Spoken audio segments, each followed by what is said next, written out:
गरीब तो बाड़ा लेकिन पकड़े में कौन गरीबी देखेगा बा कुछ पकड़ ले तेरा मर्द तू तो पागले को दे हमरा के मर्द माइल वाली जी गाना गाई मर्द उधर धाम धाम धाम धाम का पकड़ो प्रॉब्लम भैया बहुत तू देख के छुओ कुछ छू दे तरह हम तू देख के छुओ मैं जान करता बा बाल तो हारे करे छपा कमर तो हारे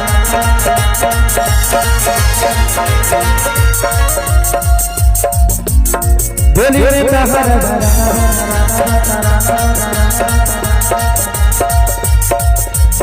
देखी के लोग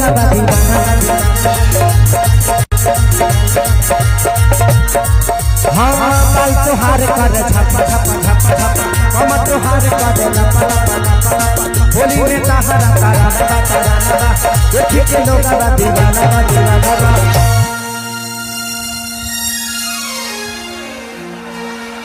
बहुत अच्छा मस्त मस्त पूरा माहौल ये खा गई बड़े बुझाता मिर्गी डांस करता अरे बहुत अच्छा इधर से धरती पे पड़ने लिखे भाई भाई भाई भाई भाई अरे बाप I love you too I love you too I love you too I love you too I love you too कि खेसारी कृष्णा के दूजा भाई कि खेसारी कृष्णा के दूजा भाई तूने बुफर बोला भाई कौन देवता के पूजा भाई पूजा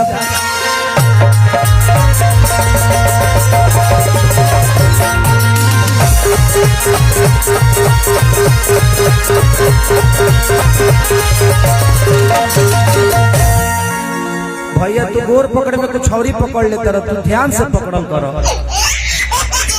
ना ना गरीब तो बाड़ा लेकिन पकड़े में कौन गरीबी देखेगा बा कुछ पकड़ ले तेरा मर्द तू तो पागले को दे हमरा के मर्द माइल वाली जी गाना गाई मर्द उधर धाम धाम धाम धाम का पकड़ो कि टूट जाही राजा जी तने कर मुख खड़वा रिपीट करबो कि छीटा जवानी के उड़े दहो आप एकदम झारखंड के ब्रांड मिस्टर लग रही है तत्काल आ जाए हाँ होई हाँ हाँ ओकरा बाद तत्काले वाला काम है ब्रांड मिस्टर झारखंड की बीमा फाइनेंस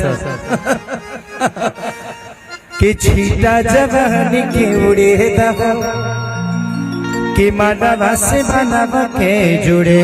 दहो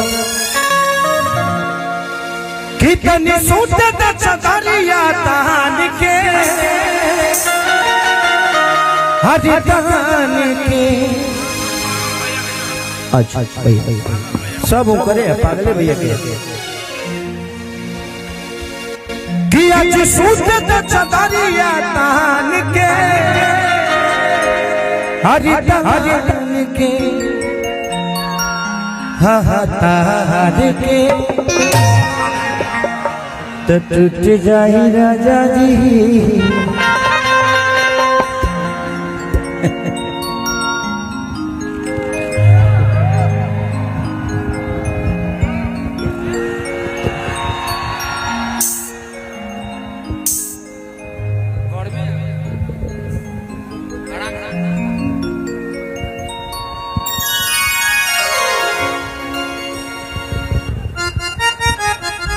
काटे के पड़ी का जी या तो हाथवे काटे के पड़ी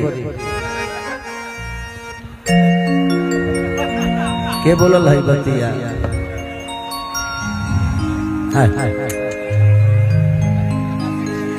तू दुनिया एक रह तू दोनों जन एक जगह रह झारखंड के ब्रांड नाम मिस्टर सर लोग घोषित करके जाए भन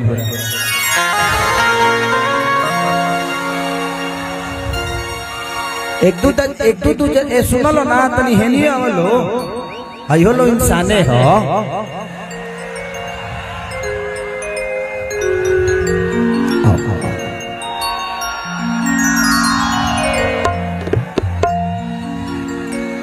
आपको अगर मैं छूंगा तो कोई प्रॉब्लम नहीं ना?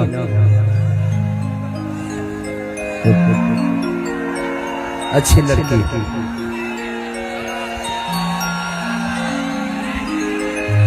कि चढ़ल जवानी जोर भइल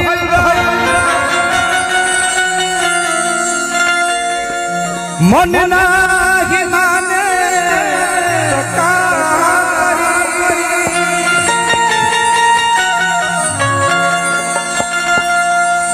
कि सही आज दूर कहे अरे जाता हमसे तेने वो ने फानी न तो का करी।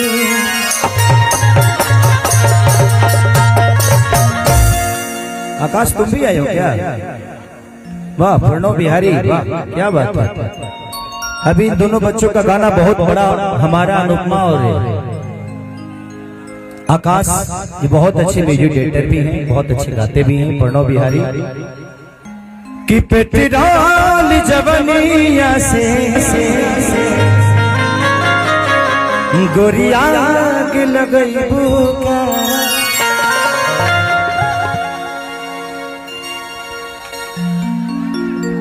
कि होई हला फड़ा आवाजी न छापरा कि लइकन के भाग जगइबू का तो पेट्रोल जवनिया से गोरिया लगइबू का। इन्होंने म्यूजिक दिया था और ये प्रणव बिहारी है। इन्होंने बहुत अच्छा लिरिक्स को लिखा था और अनुपमा ने क्या गाया था और हम भी अच्छा गाए हैं। ऐसा नहीं है कि अनुपमा ही अच्छी गाई है, मैं भी गाया हूँ तो मैं भी बहुत अच्छा गाया हूँ, फूक लेता हूँ खुद ही से क्या करूँ। बैठो आप लोग। Thank you thank you thank you. मुझे लगता है कि अगर छोटा भी काम कोई बच्चा करता है तो उसको प्रोत्साहन जरूर देना चाहिए, क्योंकि उसको एक हिम्मत मिलती है, ताकत मिलती है। हमें दुनिया जानती है बट इन बच्चों रात भर बच्चे हमारे लिए सोचते हैं, तो इनका अधिकार मुझे लगता है कि आप सब पे हम सबसे ज्यादा है कि आपके मन की बातें सोचते हैं। हम नहीं सोच पाते बट आप सबकी मन की बातें बच्चे सोचते हैं और आप सबके लिए दिनों रात मेहनत करके एक बेहतर संगीत और आगे ले संजय भैया आगे ले कुछ दी है।